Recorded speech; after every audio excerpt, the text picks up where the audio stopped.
Hello everybody, welcome back to another episode of The Casual Criminalist. As always, I'm your host Simon Wams here. One of my writers, in this case, Matt. Matt was famous for his casual style. Thank you, Matt, has written me an Austrian horror story, The Nightmare of Elisabeth Fritzl. Isn't this the woman who was kept in the basement? And there's like all sorts of horrible stuff, words that I'm not going to say this early because on YouTube we'll get demonetized for it. Sorry, podcast listeners, I know you have to put up with this as well.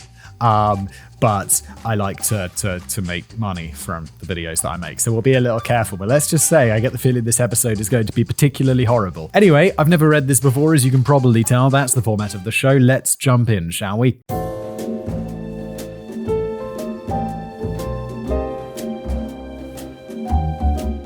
Pack your bags, everyone. We're headed to Austria. Amstetten, Lower Austria, to be more precise, fairly close to your neck of the woods, Simon. Yeah, I live in the Czech Republic, right next to Austria. I went to Vienna a few years ago. It was nice. They have the schnitzels there are different. Like, they're super thin. I think they call them Vienna schnitzels or something. And they're Fascinating tangent, Simon, about schnitzel preferences. But I prefer, like, what's a German schnitzel like? Because a Czech schnitzel is much thicker and more juicy, whereas an Austrian schnitzel is very thin. And I've just got used to the thicker schnitzels. Thanks. This is not interesting at all. I'm so sorry. Let's just carry on. You're here to learn about, oh God, you dark-souled individual. Why are you here? Just before we continue with today's episode, let me take a moment to thank today's incredible sponsor, and that would be Sheath Underwear. Look, you've heard me talk about Sheath Underwear before. They make the most ridiculously comfortable boxer briefs that you will ever wear, that I've ever worn. I don't know, look, briefs. I've never been a fan of briefs or like tighty-whities or any stuff like that. I'm like, I need some movement down there. It's so tight. Why would anyone ever want this? And I know men are watching thinking like, Simon, I just like it. Or like, I don't know, I've always been a boxers man. But also that can be, boxers also aren't perfect because you're like, there's a bit too much movement, right? It doesn't feel like there's anything like keeping things in place. I don't know, sometimes I'll cross my legs and be like, oh, whoops-a-daisy. But look, Sheath make it perfect. What they've done is they've created these different compartments for your different man pieces. So you kind of get my drift, but it keeps everything separate. It keeps everything cool, which is nice because it's bloody hot now outside. It's just turned into June and somehow it's like bloody hot. I know it's not that hot and my body's just not used to it after the brutal long winter, but I'm like, oh, it's so hot all the time. But Sheath help with that because they keep everything separate. There's no wedgies. There's no like moving around or like, that wrong sort of moving around. You know what I mean? It's not too sweaty, anything like that. These are also perfect for the gym, by the way. I've been wearing these to the gym. I mean, I wear them all the time anyway, but they've been particularly good in the gym. Because I remember back in the day, I'd be like, oh, gym, not perfect underwear situation. Now with Sheath, perfect underwear situation. The fabric's stretchy. It features moisture-wicking technology that keeps you cool and comfortable all day long. Plus, Sheath is now available in new materials like bamboo and mesh for even more cooling comfort. I didn't think I had any of the mesh pairs. And then I looked in my big stash of Sheath that they sent me and I found some mesh pairs. And I tried them out and I was like, these are great. Honestly, I kind of like regular Sheath, but I was wearing the mesh pairs and I'm like, cool, it's just as good as the regular stuff. But maybe there's some... Sure, I should be talking about the benefits of mesh over the regular one, but I don't know, it's all good. It's all fine. It's just nice. What's the problem? But look, you can use the promo code CRIMINALIST and you'll get 20% off your order. That's sheathunderwear.com. Use the promo code CRIMINALIST for that exclusive discount. And now back to today's video. A city no larger than 20 square miles has got a population of 23,656 as of 2018, and appears to be an unassuming little city. Fascinating. Although that might just make what occurred there all the more shocking. The date was April the 19th, 2008, and we find ourselves in the Landesklineum Amstetten. German language. Can't you just have separate words? Why do you have to mash everything together into one giant word? Entschuldigung and all that. A local hospital in the area. Let's just call it the LA for short. Easy. Doctors and nurses were going about their day helping patients, making sure everything was in order when a new patient was admitted, having fallen unconscious earlier in the day. Her name was Josef Fritzl, and she was in bad shape. To say the doctors were nearly looking at a ghost is a bit of an understatement. She barely had any teeth left, and those she did have were rotting and close to falling out. She was clinically malnourished, her hair was stark white, her skin so pale that it was nearly translucent, and almost all her veins were visible to the naked eye. Oh, all of her veins, Matt. What, even the ones deep inside her body, Matt? Sorry.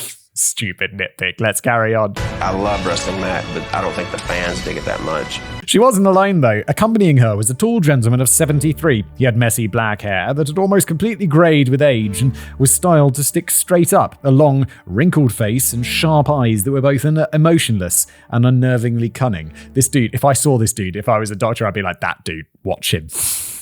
Watch that suspicious dude. In this writer's opinion, he looked like someone had taken the cringe from Dr. Seuss and completely shaved him down. Oh, God. This was Josef Fritzl, and he was the woman's grandfather.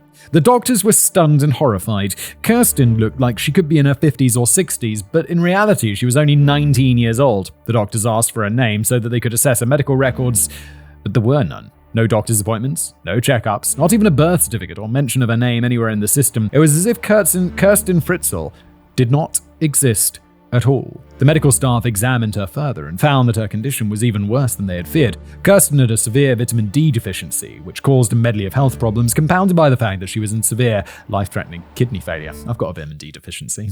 I went to the doctor a couple of years ago and they were like, your vitamin D is worryingly low. Do you go outside? And I was like, no. My office is a basement. I am a basement dweller. Like, that's where I spend most of my day in here, and then I go home and I spend my time inside. And they were like, Okay, you're going to need to take vitamin D supplements or go out into the sun. and I'm like, well, I'm not going out into the sun, am I? So now every day I take a little vitamin D pill. The doctors went to Joseph with this information, telling him they needed to get in contact with Kirsten's mother in the hope that she could help them figure out the problem. But Joseph refused to put them in contact with her. The doctors were quickly growing both frustrated and suspicious of the older man, since it evaded their questions and inquiries from the moment that he'd arrived at the hospital with his granddaughter, and he refused to give them any clarifications or straightforward answers to their questions. Something was definitely not right. Yeah, when someone who shows up at the hospital, who looks 50, doesn't have any teeth, doesn't have any medical records, it's like, let's call the old popo. Let's get the police in here, just in case. On April 26, 2008, just 2 days after Kirsten had been admitted to hospital, the medical staff contacted the police, excellent, and asked for their assistance in contacting Kirsten's mother. They should also be, while you're at it, I don't want to profile someone based on how they look, but we've basically got the shaved down Grinch here. And he's mad suspicious. So maybe just, ask him a few questions. Make sure that he's not a fucking criminal, okay?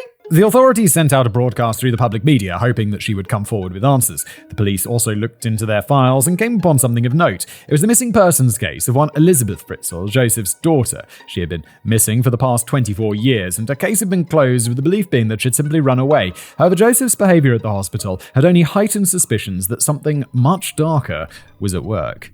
So now, dear audience, dear Simon, join me once again as we venture into the darkness, as we uncover a secret so deplorable that it resonated the world over and sent Austria into a fit of shock and disgust. It's the story of how one girl's life was cruelly and heinously changed, her freedom stripped away from her in the most vile way possible, and all at the hands of someone who was meant to love and protect her.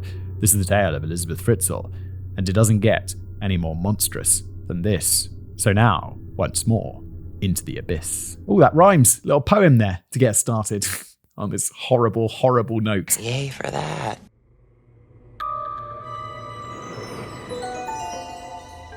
Josef Fritzl was born on April the 9th, 1935 in Amstetten, Lower Austria. An only child, his father, Joseph Sr., was an alcoholic who abandoned his family when Joseph was only 4. He never contacted his family ever again, and he died fighting for the Nazis in World War II, which resulted in his name getting etched onto a memorial plaque in Amstetten. So yes, not the greatest start, and it only gets worse from there. Isn't rule number 2, don't fuck up your kids? That includes becoming an alcoholic and then running away and getting murdered. Or killed in a war, not murdered. You know what I mean. Not great. Not a great start. This left Joseph to be raised by his mother, Maria, and to those looking in, they seemed to have a rather normal and caring relationship. For most of his life, Joseph spoke very highly of his mother, saying that she was the best woman in the world and as strict as it was necessary. That's a bit weird, though. Like, what do you think you are? Well, she was as strict as she was as necessary. This doesn't sound like a good thing. That sounds like you're getting beaten. Eventually, he admitted that Maria was incredibly abusive. Oh my God, shock horror, both verbally and physically. What? And that he was frightened to death of her as a child. She even called him Satan on multiple occasions. Again, rule number 2, don't fuck up your kids. Don't call your kids Satan. At least, I don't know, sometimes my son lately is an absolute nightmare. He gets up at 4, and then he just runs around the house throwing around the place. He's nuts. He's like 1.5 years old. So he doesn't even understand yet to be like, don't do that, please. You're driving me insane. He went on in interviews later in life to say that she used to beat me. Oh my God, Simon, you can't make jokes like this. And then you have to read a sentence like this where it's just so horrible. God damn, you gotta learn to control yourself. She used to beat me, hit me until I was lying in a pool of blood on the floor. It left me feeling totally humiliated and weak. My mother was a servant and she used to work hard all her life. I never had a kiss from her. I was never cuddled, although I wanted it. I wanted her to be good to me. Don't f*** up your kids, everyone. This keeps coming up and Simon is starting to sound like a broken record. Some things I'm okay with being a broken record on. Like 1, don't f*** up your kids. 2, get a carbon monoxide detector, okay? That's why you think there are ghosts. If you think there are ghosts, first get a carbon monoxide detector. If there's no carbon monoxide, see a doctor. Broken record, Simon. I know. I'm sorry. Get your life sorted. Not much is known about his life until 1956. Now 21, Joseph met and married 17-year-old Rosemary. The circumstances of their romance, how they even met, or even Rosemary's original last name doesn't seem to be public record as I couldn't find anything on it. But what I do know is they purchased and moved into their home soon after the marriage was official. Then in 1959, Joseph agreed that his abusive mother could move in with the couple. Oh no, Joseph, what are you doing? She would end up staying with him until her death in 1980. That's 21 years later. Yes, I know. Oh God, that's so long. She'd end up... Keep that in mind. There'll be a bit more on that one later. During the course of their marriage, Joseph and Rosemary had a total of 7 children together, 3 sons, 4 daughters. Their 4th child, Elisabeth, was born on April the 6th, 1966. During this time, Joseph completed his education at an HTL technical college and obtained a qualification in electrical engineering. He had several different jobs over the course of his career and was a successful and respected technician and electrician before retiring from active work in 1995. Everyone in town knew the Fritzls, and everybody liked and respected Joseph. He and Rosemary were very popular with their neighbors and were seen as upstanding citizens. But even the happiest of families hide their secrets behind closed doors. I've got a fairly happy family. Like, I think of my happy family and my kids and my wife and we're just happy. We're just having a good time. There's no crazy dark secrets. It's like, oh, you never know what they're hiding. And it's like, no, we're just having a nice time. Which I think is how the majority of people are, right? It's like you look at someone and it's like, oh, look how happy they are. And they're just happy. They're just having a good time. They're not like heinous murderers and pieces of right? That's what I tell myself because I do too many of these true crime things and you think everyone is horrible. And you're like, no. It's just like a small percentage who get featured on true crime shows who are real pieces of everyone else is just getting on with their lives, having a chill time, being good to each other, peace and love. You see, the overt and senseless abuse aside, perhaps his mother wasn't too far off when she called Joseph the devil. In 1967, a 24-year-old nurse was at home when Joseph broke into her home. He took out a knife and held it to her throat, threatening to kill her if she screamed or called for help before he assaulted her. That same year, he was named a suspect in the attempted... There's a word that I can't use, certainly not this early in the episode, that begins with an R, second letter E, third letter P, fourth letter E. I just can't say that word because I keep getting demonetized. Thanks, YouTube. So now we have this ridiculous dance. So he did that to a 21-year-old. It also didn't help that at the time it had been reported to the police for indecent exposure. For this, he was sentenced to an 18-month prison sentence, but he only ended up serving 12 of those months before being released in full. Wait, it was for the sexual thing or for the indecent exposure? Because that seems like a lot for... What indecent exposure can mean a lot. Like if you're getting naked in a park with children in it, then obviously that's a bit different than, I don't know, just wandering around naked on the street or something. I don't even know entirely sure indecent exposure, what that crime ranges for. But also then 12 to 18 months for the R word seems very, very light. The criminal justice system, always finding a way to fuck up in one form or another. After that, Joseph seemed to keep his nose clean, so much so that, thanks to the way the Austrian system works, his criminal record was fully expunged after 15 years. What are we doing, Austrian law? For sexual assault and stuff like that, you should be on the register, right? I mean, it's difficult to call, but shouldn't you be on the register forever if you do something like that? I'm not saying you have to declare it when you get a job and stuff, but there should be a little thing okay, don't put them in positions where this could be abused, that sort of thing, right? But I feel like after some time, you shouldn't have a criminal record anymore. You should be allowed to start again, right? Because otherwise it's just Should you? Oh, I don't know. This isn't moral debate podcast. This is the Casual Criminalist. Let's carry on. If only they'd known, because in 1977, when Elisabeth was 11 years old, Joseph started sexually abusing his own daughter. Yeah, this guy should have been on a list forever. Forever. And I hope he's dead. He's dead, right? He's got to be dead now. Like, because what? His dad was in the Second World War. No, what was he, 16 and 55? No, he could still be alive. Oh, he's definitely in prison, though. They don't have death penalty in Germany, unfortunately, I'm assuming. Maybe he got killed in prison. This seems like the kind of dude who'll get killed in prison, which would be nice. Yes, if that doesn't make your skin crawl enough, Joseph had started sneaking into her room late at night and assaulting her repeatedly, all under his wife's nose. It isn't believed that he acted this way towards his other 3 daughters. All his depraved desires seemed to be aimed specifically at Elisabeth. This isn't to say that the rest of his family was exempt from his torment, though, far from it. While the outside world saw him as a loving father and husband, Joseph was extremely abusive towards everyone living in his house. He'd get into frequent shouting matches with Elisabeth and his other family members, and it frequently resulted in Joseph beating Rosemary, Elisabeth, and his other kids on a regular basis. It said that Elisabeth got the worst of it, though, as she was the most outspoken of the children and wasn't afraid to stand up to him in his controlling ways, all while Rosemary and the others were too frightened of him to do anything. Eventually, she had enough of her father and his authoritative behavior. After finishing her compulsory education at the age of 15, Elisabeth started a course to become a waitress.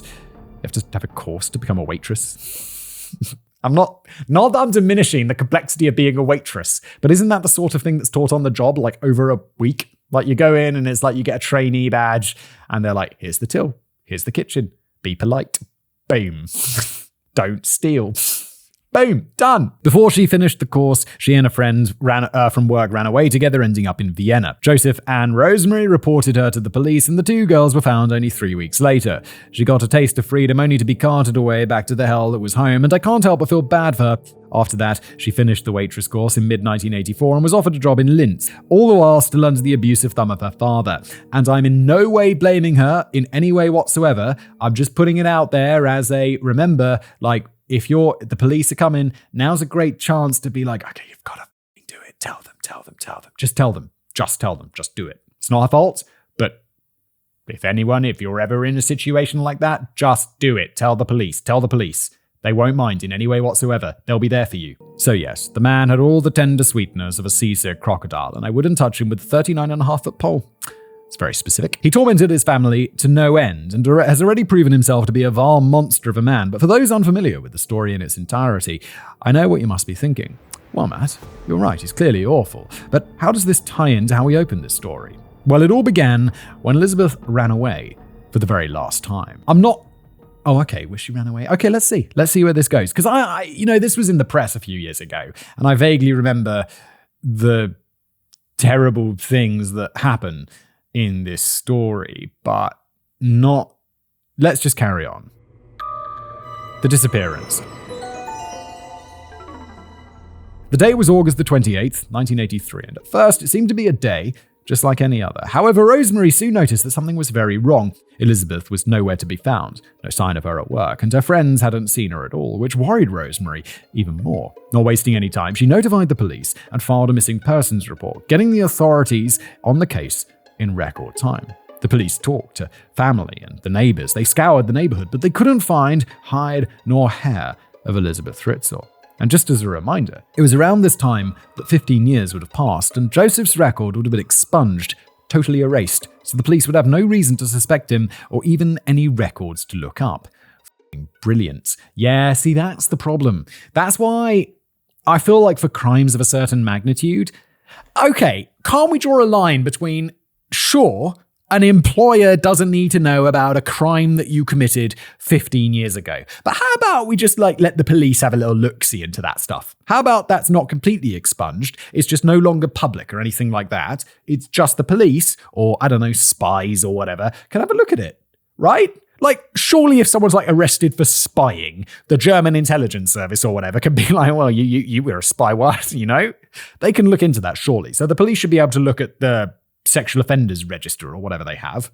Anyway, then a whole month later, a letter arrived. Joseph himself hand-delivered the letter to the police with a return address marked as Braunau, Austria. Opening it, both Joseph and Rosemary confirmed that it was Elisabeth's handwriting. The letter was short, simple, and to the point. Elisabeth was tired of living with her family. She was tired of living under her father's rules. She had taken off and was now living with her friends. At the very end of the letter, it stated that should her parents or the police try to come looking for her, she'll leave the country and never return. Am I the only one who finds this suspect? No, Matt, you are not. She was forced to write this. Apparently so, because with the letter, the investigation simply ceased. Oh my god, police. Really? Really? No more searching, no more asking questions. It just stopped and the police went off to their other duties. Now, I get that she's 18 and a legal adult who's allowed to do her own thing, but even then, you'd think that someone would still be worried. Even Rosemary, her own mother, just let the issue drop, even after Joseph stated that he believed she'd run off to join some sort of cult. His reasoning? Because Elisabeth had been becoming more and more interested in the supernatural and the occult. Now, not only was that not true in the slightest, but you'd think that the thought of their little girl joining a cult of any fashion would be worrying, yes? No? Just me? Alrighty then. It's like, yeah, if any of my kids joined a cult, I'd be like, you're gonna do something about that shit. What did he say? 9 years went by. Say it again. 9 years went by. And the case of Elisabeth's disappearance had gone as cold as Alaska. She never came home. She never wrote again, and life just seemed to keep going. The family continued to live their lives. Joseph continued to make their lives a misery. And the only time they ever had a reprieve from him was when he was told he would spend time down in his workshop in the basement. They were just seemingly content that their daughter was out there somewhere doing God knows what, just living her life. Until the first baby showed up. In May 9th, this is so dark. I know what's going on. It's so horrible. In May 1993, Rosemary discovered something rather shocking and peculiar outside their home. A little baby girl in a cardboard box. The 9-month-old baby came with a note from Elisabeth, and it said, "Dear parents, I am leaving you my little daughter Lisa. Take care of my little girl. I breastfed her for about 6.5 months, and now she drinks her milk from the bottle. She is a good girl, and she eats everything else from the spoon." This apparently didn't raise eyebrows with, well, anybody, and Joseph and Rosemary happily took the little one in without hesitation. And of course, with his criminal record erased, the authorities didn't have any reason to look sideways at this rapist who was raising his infant granddaughter. Oh my god. Now, I understand that sometimes mothers, especially young ones, get into situations that they aren't properly equipped for. I get that sometimes they feel that they're not capable or fit to raise a child, and if this was any other story, maybe that's actually what happened. Elisabeth got pregnant, and after trying to make it work, she felt that she couldn't raise her daughter the right way, and back in the day, many women in this situation were not looked on so favorably, so she figured it would just be simpler to have her mother raise the child. But then I think her dad, all Joseph had done to her, all it put her through, and she dropped off the child in his care?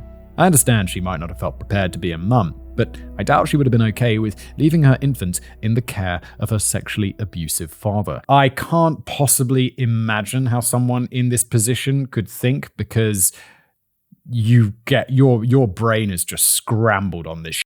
Like, when you're in an abusive situation and people and look, I don't know anything about this, but people make bad decisions. So I agree, it's insane, but you never know how people in this situation think. And then it happened twice more. In December of 1994, a stroller was found in the early morning outside the entrance to the Fritzl home. It contained the 10-month-old Monica Fritzl, 10 months old, another one of Elisabeth's daughters. No note this time, but something even stranger. Shortly after Monica appeared, Rosemary was at home when the new house phone started ringing. Answering it, she was met with the voice of Elisabeth. She sounded distressed, asking her mother to look after Monica, but something was wrong. Listening to the call, Rosemary immediately realized it was a tape-recorded call. This was only further emphasized when she hung up, only for the phone to ring again right after, and the same message played right from the beginning. Not suspicious at all, is it? The second thing that caught Rosemary's attention was that Elisabeth, who had not been home in 10 years, had somehow gotten their phone number, a number that was recently changed. Curiouser and curiouser. 3 years later, in 1997, the same thing happened again. Joseph came inside the house, this time with a 15-month-old infant. This was Elisabeth's son, Alexander, and it had apparently been dropped off in their backyard in the middle of the day without anyone seeing it and without even a letter. No one questioned it, no one thought to investigate. Social services never got involved, life simply continued, and a new family member was added to the household. With Joseph and Rosemary acting as loving grandparents, all the while, Joseph seemed intent to poison the minds of his grandchildren, doing everything in his power to drill into them that their mother abandoned them and that she was living her life without them. Grandpa of the year, ladies and gentlemen. This guy is piece of shit of the fucking century, to be honest. Like, we know what's going on. Right, dear audience? We know. The reappearance. I'm sure you're wondering the same thing. Well, Matt, this has all been very interesting, but what about Kirsten? We started the story off with her, and you told us that she was Elisabeth's daughter, and yet she wasn't dropped off to her grandparents, and she was in Joseph's care. What's going on there? Well, we'd like to answer that right now. We're back in 2008, and Kirsten has been in the hospital for a week. The police have reopened the case of Elisabeth's disappearance, and they now need to find her if there's any shot of keeping Kirsten alive. Nothing seemed to be adding up, though. There was no evidence that Elisabeth was wandering around somewhere, no trail to follow, no leads to hunt down. It was like she had just vanished into thin air, her children being the only physical link to her. Joseph was questioned once more, and he stuck to the exact same story. He said that Elisabeth had run away and joined a cult of some kind, all without any solid proof. What he did have, though, was the newest letter from Elisabeth, dated January 2008, and it seemed to have been delivered from the town of Kemerton. The police, however, were not convinced, so they brought in an expert. Manfred Wolfhart was an officer of the church and an expert on cult, and he was contacted about all the tales that Joseph had been telling them for years. Taking in all the details, he noted two things. First was that he had serious doubts that any sort of cult that Joseph described even existed, and second was that while examining the newest letter as well as the older one, he believed that these were coached and that every word was dictated to Elisabeth as she was writing. Experts are really impressive sometimes. Like, you know when you talk to someone and you don't know much about something, and then they're like, yeah, and then this with this, and have you thought about this? And you're like, holy shit, no, wow, you put that together just like this. It really impresses me sometimes. Even then, the police had no leads until Elisabeth came home. That's right, out of nowhere, on April the 26th, 2008, Elisabeth Fritzl just reappeared, Joseph by her side. But it wasn't just Elisabeth, as along with her were two other children, the 17-year-old Stefan and the 5-year-old Felix. Together they arrived at the hospital, wanting an update on Kirsten, but they wouldn't be there for long. Dr. Alfred Reiter, one of the doctors handling Kirsten's case, said that he'd been suspicious of Joseph from the start. As soon as Joseph arrived with the mysterious missing mother/daughter, he tipped off the police, and both Joseph and Elisabeth were separated and detained so that they could be questioned. Excellent. Excellent work, Doc and police. Let's go. Joseph didn't tell the officers anything new, just the same old nonsense, and Elisabeth was also fairly tight-lipped until the police offered her one very important thing, that she'd never have to see her father again. Once she heard that, she sang like a canary and weaved a tale so shocking that it would send a shiver down the spine of the whole world. Yeah, and I think that's why I remember this being in the press, because it's just fucked up, guys. 24. Disclaimer. Brace yourself, Simon and dear audience. This is about to get disgusting. I've been bracing myself for the last half an hour because I remember this.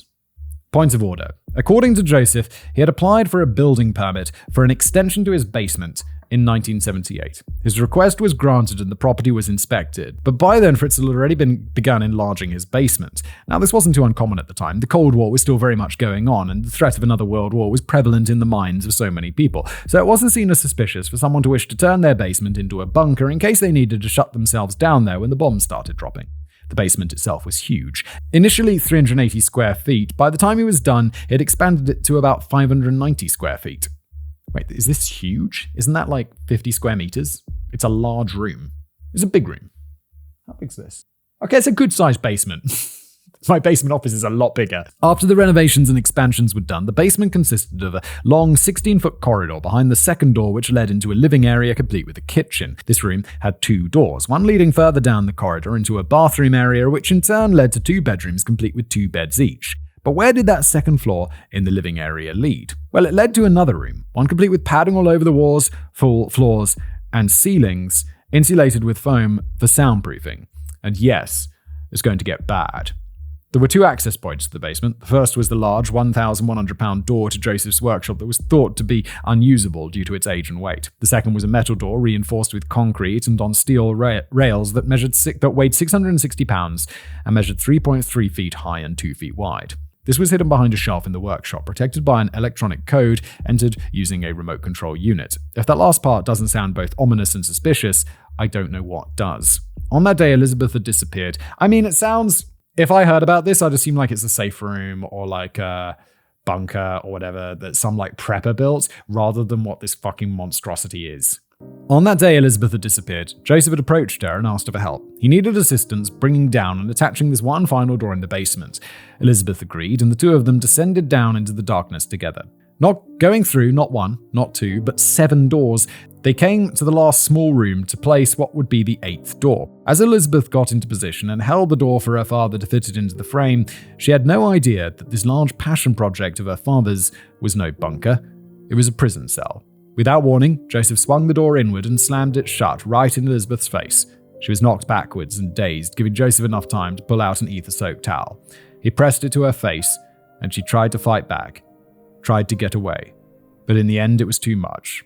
Elisabeth passed out, and Joseph flung her inside the room, closing and locking the final door, just as it always planned.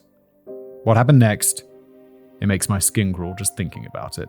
With the final door installed, Elisabeth Fritzl's cell was complete, and believe me, Joseph wasted no time. That same day, soon after Elisabeth woke up, confused and alone, her father came back down and had his way with her. Then he did it again and again, at least once a day.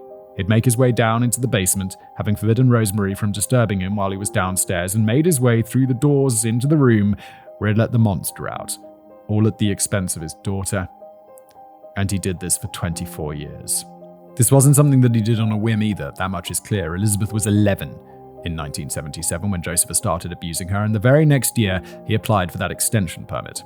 She was 11, and had already planned this out, to keep her sealed away from the world, all for his own depraved needs. Remember those letters? Yeah, me too. And Elisabeth did actually write them. It's just that her father forced her to write every single one, all with the intent of shutting the investigation down so that nothing would stand in his way. He'd pretty much thought of everything. Later, when questioned about it, Joseph simply said that he did what he did in order to control his evil desires, that there undoubtedly were people out there doing even worse things than himself. Oh, I don't like thinking about that. I don't like thinking about that, look, this happened once, this is happening again. And there's people out there in this situation right now, and I try not to think about this because you just can be walking around sometimes. And does anyone else think all the horrible shit that's going on? To people? Just in the world? I know there's a lot of good shit, but there's also so much bad stuff that's just happening. And people trapped in terrible situations. And I don't know, I try not to think about it, but it's a lot, man. Think about that a lot. Anyway, in describing himself, Joseph stated that I was born to rape, and I held myself back for a relatively long time. I could have behaved a lot worse than locking up my daughter. No, you couldn't. I mean, let's not make that comparison, you piece of shit. But then Elisabeth started getting pregnant. Life in hell. Now I know where your minds have instantly gone, and you'd be absolutely correct. Every one of those children, all of Elisabeth's kids, yeah, they were Joseph's. When dad is also grandpa, it's enough to make you want to vomit. The first pregnancy didn't go so well, ending in a miscarriage in November 1986. The second pregnancy, that was Kirsten. She was born on August 30th, 1988, and she stayed with her mother down in the basement from the moment she arrived in this world to the moment she was taken to the hospital. This would certainly explain her poor health and shocking complexion. Stefan was Elisabeth's second child, born on February 1st, 1990, and he, like Kirsten, remained down in the darkness with his mother until that fateful day in the hospital. Lisa came next, born August 29th, 1992. Now, for whatever reason, Joseph thought it would be a good idea to take Lisa from Elisabeth and bring her upstairs, let her stay in the sunlight, and allow Rosemary and himself to care for the girl. Maybe he felt the basement was getting too crowded and this was an easy fix, but we know how it all went regardless. Lisa was found with a note from Elisabeth, and she was raised to think that her mother had abandoned her. Once 1993 rolled around, Joseph put Elisabeth and the two children in the basement to work. Remember earlier I said that the basement was originally 380 square feet and ended up being 590? Well, it wasn't Joseph who created that additional 200 plus square meters. No, he forced Elisabeth and her children to do it, all with their bare hands, after Elisabeth begged him to create more room for their ever-growing family. It took years for this to be completed, and at no time did Joseph stop assaulting Elisabeth during the process. Soon she became pregnant again, and on February 26, 1994, little Monica was born. She stayed in the dark with her mother until Joseph believed that the time was right, after which she too was brought upstairs to live as a normal person. To make this work, Joseph forced Elisabeth to record that voice message for her mother that we spoke of earlier. It didn't take long for Elisabeth to become pregnant, yet again. On April 28, 1996, she gave birth to twin boys, Alexander and Michael. As noted earlier, Alexander was taken upstairs once he was about 15 months old, But what of Michael? He must have stayed downstairs in the cellar with his mother, right? Well, sadly, no. Shortly after being brought into this world, Michael fell ill. When Elisabeth asked Joseph for help, he simply stated what will be, and only 3 days later, Michael succumbed to his sickness. So, what to do with the body? Well, Joseph wasted no time in coming up with a solution. Wrapping the infant's body up, he took it upstairs, sight unseen, and brought it to the backyard. There he gathered supplies, without any hesitation or remorse. He lit the body on fire, until there was nothing left but ashes. The abuse and misery continued into the new millennium, and soon enough Elisabeth was pregnant for the final time. On December the 16th, 2002, little Felix Fritzl was brought into the world. Unlike several of his older siblings, though, he was kept down in the cellar with his mother Kirsten and Stefan. Apparently, the only reason Joseph didn't bring her upstairs too was because Rosemary was getting older, and he didn't feel that she was up to raising another child. So I'm sure you must all be wondering, what exactly was life like down in the cellar? I don't know, I got a fairly clear idea, Matt. The answer's fucking horrible. Well, aside from the constant assaults every day, Elisabeth tried her best to be a good mother and take care of her children, who she loved, regardless of their origins. She fed them with the food that Joseph would bring down and stored in the fridge, and she even taught them how to read and write. Joseph allowed them to have a bit of entertainment, giving them a television, a radio, and a video cassette player. Elisabeth tried to keep them happy, tried to keep them upbeat, even though their teeth were rotting from malnutrition and a lack of dental care, and their posture suffered because they were too tall for the tiny cellar that they lived in. Stefan, for example, was 5'8", but the cellar was only 5'6" to the ceiling, which caused a painful stoop and walking problems. Joseph, however, seemed to take pleasure in causing his captives misery, even when he tried to disguise it as punishment. There were days when Joseph would turn off all the electricity to the basement for days, leaving Elisabeth and the children without light, without entertainment, or a way to keep the food preserved and edible. And speaking of food, when their food, which was already minuscule, would run out during these times, Joseph would refuse to come down and give them more, letting them go hungry for days on end. And on top of that, Elisabeth had gone on record and stated that Joseph not only assaulted her on a daily basis, but would force her to watch pornographic tapes almost daily, and he would force her to reenact what they watched on said tapes with him in front of their children. And disgusting isn't a strong enough word. So I know what you might be thinking now. Well, Matt, this is horrible on every level. Why didn't she try and escape? Well, she didn't try and didn't they say there were like 8 doors?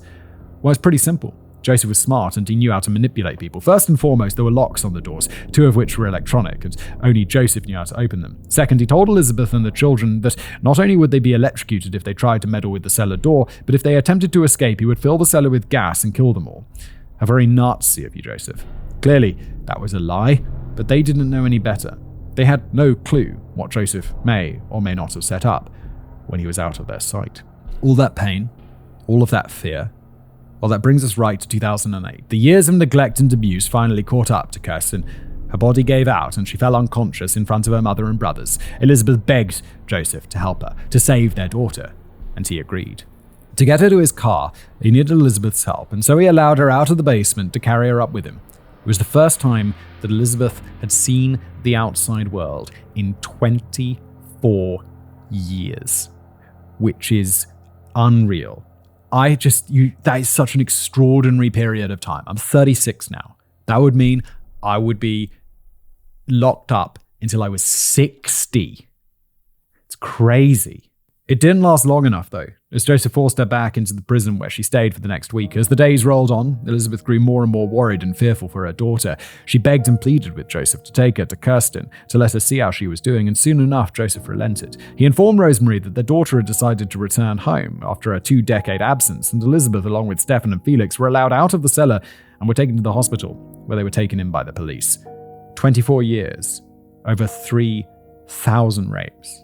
Hours upon hours of fear and abuse, and 7 children of incest later.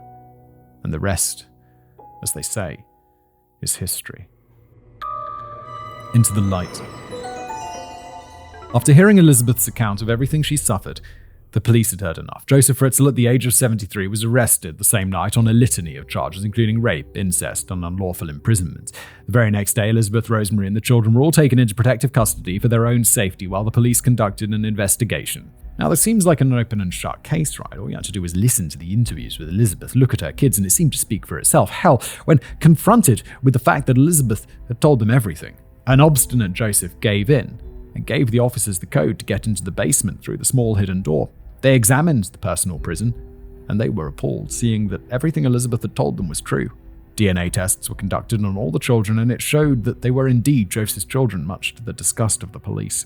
The community was shocked as more and more information was made public, and they were mortified that the respectable gentleman that they'd known for years was this deplorable demon that led this double life, right in broad daylight. So, throw the book at him, yeah? Well, unfortunately, due process is a thing, so Joseph had the right to a fair trial with fair representation, which in this case, I'm like, fine, how fair, due process is great. And then let's send this guy to prison forever. Let's lock him in a little concrete box and let him go for a little walk in another concrete box for an hour a day, maybe. That's like the biggest punishment I can imagine. I mean, outside of the death penalty, which unfortunately we're not going to see here. Like, sometimes I'm like, people like, Simon, I don't like how you've come down on the death penalty to be on the side of it. And I'm like, I'd kill this fucker. How can you not? How can you not love the death penalty when there's a case like this? But I mean, Jesus Christ, some people deserve to fucking die. Joseph's lawyer, Rudolf Meyers, stated that yes, it was clear that incest had taken place, but the police needed solid evidence that rape and enslavement were also taking place. They had the audacity to try and say what happened to Elisabeth was voluntary. They're the defense lawyer, of course they're going to. I mean, what do you expect? To piggyback off that line of thought, Joseph would say that he had not raped his daughter, that it was consensual, though he still knew it wasn't right, stating that, I always knew during the whole 24 years that what I was doing was not right, that I must have been crazy to do such a thing. Yet it became a normal occurrence to lead a second life in the basement of my house. But what are you hoping for? You're an old man. Either way, you're going to prison forever, right? Whether you get locked up for incest or rape or no murder. But whatever you're going away forever. There's no question, is that all of these are just such monstrous crimes that they just need one, and that's forever, surely. Joseph kept trying to make himself seem better than he actually was. He tried to present this image of a loving father and grandfather, that he would bring flowers to Elisabeth and toys to the children down in the cellar. He would eat meals in the basement with them, watch videos with the children, as if that absolved him of his sins. When asked why he initially made the cellar for Elisabeth, he tried to play it off that he did it to keep her in line, to teach her not to break the rules, stating, "This is why I had to do something. I had to create a place where I could keep Elisabeth, by force if necessary, away from the outside world." Dad of the year, am I right? It was also during the investigation that two things came to light. First was Joseph's endgame for Elisabeth. According to the police, they found a letter that seemed to indicate that Joseph would have eventually let Elisabeth and the children leave the cellar. He would have freed them, but not yet. The theory is that he was getting to be much too old to keep up with his daily abuse, so he was setting things up so that he would go and rescue Elisabeth from the spooky, mysterious cult that she was a part of, coming home with her as the big hero. The second thing was his mother, Maria Fritzl. Now, remember how I stated that she stayed with Joseph until her death? Well, let's just say that Elisabeth wasn't the only one that Joseph held captive. There was no love for Joseph and Maria, as was previously stated. She was unbelievably abusive towards him. So, with her now under his roof, Joseph repaid her in full. He began abusing his mother severely, much like he did with the rest of his family, to the point where instead of Joseph fearing her, Maria came to fear him. Then, in a dark coup de grace, he brought her upstairs to the attic, trapped her in there, and bricked up the windows. From that point forward, Joseph told his neighbors that she had died, all the while she was upstairs, suffering and afraid, alone in the dark. She died in 1980, and it's believed that she was trapped in the attic the entire time, perhaps as long as 20 years. The trial would begin on March the 9th, 2009, and it would last a total of 4 days. On the first day after the judge emptied the courtroom of everyone beside the jury, Austria has jury trials. Interesting. Joseph pled guilty to almost all charges, but pled not guilty to murder and grievous assault. Rudolf Meyers asked the jury to not follow their emotions, as impossible as that is, and that Joseph wasn't a monster. Then what is it? What? I'd be in the jury box being like, please, hang him! I mean, would a monster bring a Christmas tree down to his hostages around Christmas time? Yes, he actually said that. Sometimes I think defense attorneys are just as delusional as their clients. No, they're just defense attorneys. The defense attorney's screaming in his mind, he's a fucking monster! Oh God! But he's entitled to representation, and why does it have to be me? As the trial went on, the jury was shown a diagram of the cellar that Elisabeth was kept in, as well as 11 hours of videotaped testimony from Elisabeth herself, detailing the living hell that she had to endure at the hands of her father. The testimony was so heartbreaking that several jury members had to step away after only a couple of hours of it, so replacement jury members were on standby just in case. As far as the children and Rosemary, they also refused to testify, not wanting to go through the emotional turmoil of seeing Joseph. On the second day, Elisabeth actually showed up to watch the trial. She was disguised in order to see the proceedings, but that didn't fool Joseph, who spotted her immediately and turned the whole trial on its head. According to Myers, quote, Joseph Fritzl recognized that Elisabeth was in court, and from this point on, you could see Joseph Fritzl going pale, and he broke down. It was a meeting of eyes that changed his mind. From that moment on, that was the end of it. The very next day, Joseph asked to speak with the judge and changed his plea. Joseph Fritzl pled guilty to all charges: rape, incest, kidnapping, false imprisonment, slavery, grievous assault, and murder by negligence of Michael, and stated that whatever the sentence, he wouldn't appeal. On March the 19th, 2009, he was sentenced to life imprisonment with the possibility of parole after 15 years. And as of this year, he's still imprisoned and serving out his sentence in Garson Abbey in Upper Austria. What? Possibility of parole after 15 years? Are you having a laugh, Austrian justice system? This guy should die in prison. He should be... I've got no words. 15 years after 15 years? I hope sometimes I brought this up for it was like Sweden or something. And it was like, yeah, he can get paroled after like 21 years. And he was like, killed like the Breivik. Was it Breivik? The guy who killed all those people on that island. He killed like 200 people. And there was something like he can get out of prison after 21 years. And then many Swedish people were in the comments being like, Sam, you haven't quite got it right. It's like, well, he has to go before a board and they're never letting him out. It's just he has to. It's like the law. He has to go in front of some board who could potentially free him, even though they never will. And that comforted me. So I hope it's that situation what's going on here. Let me know, Austrians. Wrap up. And that's, as they say, is that. I must admit that this has got to be one of the most disgusting cases I've had to cover for this channel. The hideous ordeal that Elisabeth had to go through over 2 decades is the very definition of hell on earth, and the pain and darkness her children were brought into only compounds the horror of the whole situation. Joseph Fritzl is a demon of a man, an incubus in human form, whose whole motivation was his own skin-crawling pleasure, sacrificing the innocence and well-being of his own daughter in order to achieve it. And this brings us to the biggest remaining question. Did Rosemary know? Did Elisabeth's mother, Joseph's wife, know what her husband had done to their daughter that was being kept down below their feet as Joseph's sex slave for 24 years? And what of her mother-in-law had been kept captive in the attic and died? It seems highly unlikely, almost impossible for her not to know. But that does seem to be the case. When speaking with the police, Rosemary denied ever knowing what had actually become of her daughter, and she was devastated to find out the hell she went through. It does seem insane that she wouldn't know, but this Joseph guy's a fucking monster. Like, he had the padded room, he had the bricked up attic. God damn. And Joseph backed her up, stating that her and their children had no clue what he had done. Could he be covering for her? Perhaps, but so far no direct evidence has shown Rosemary had knowledge of Elisabeth's predicament, so it seems we'll take her word for it. Yeah, I mean, Joseph's the monster here. There's no evidence to say that she did know anything. It didn't actually enter my mind, which is weird because it's so like, it's all going on.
€60,000 with the intent of it being turned into apartments.